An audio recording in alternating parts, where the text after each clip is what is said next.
Welcome to our channel. Today we how to activate Discovery on Apple TV, quick guide step by step clearly. To activate Discovery on Apple TV, begin by ensuring your Apple TV is powered on. Navigate to the main menu using your remote. Locate and select the App Store icon. In the App Store, use the search function by scrolling to the top of the screen. Type in Discovery using the on-screen keyboard. Once you find the Discovery app, select it to open the app page. Click on the Get button to download and install the app. Wait for the app to finish downloading.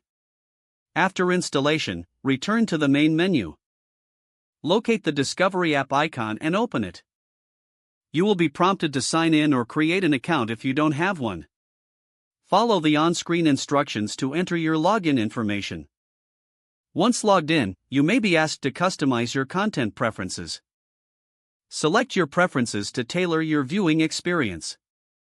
After customization, you will be directed to the main interface of the Discovery app. Explore the available content and enjoy your viewing experience. If the page does not load, refresh the browser or try again in a private or incognito window. Make sure you are using the correct email address, then retype it carefully to avoid small typos.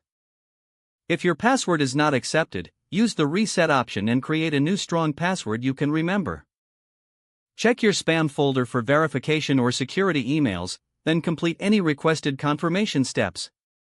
Enable two-factor authentication if available to improve account security and reduce unauthorized access risk. After signing in, review your profile details so your contact information and settings are accurate and current. If you see an error message, note it down and try again after restarting your device and internet connection. Log out when you finish, especially on shared devices, to keep your account and payment information secure. If the page does not load, refresh the browser or try again in a private or incognito window. Make sure you are using the correct email address, then retype it carefully to avoid small typos. If your password is not accepted, use the reset option and create a new strong password you can remember. Check your spam folder for verification or security emails, then complete any requested confirmation steps. Don't forget to like this video and subscribe to our channel for more step-by-step tech guides.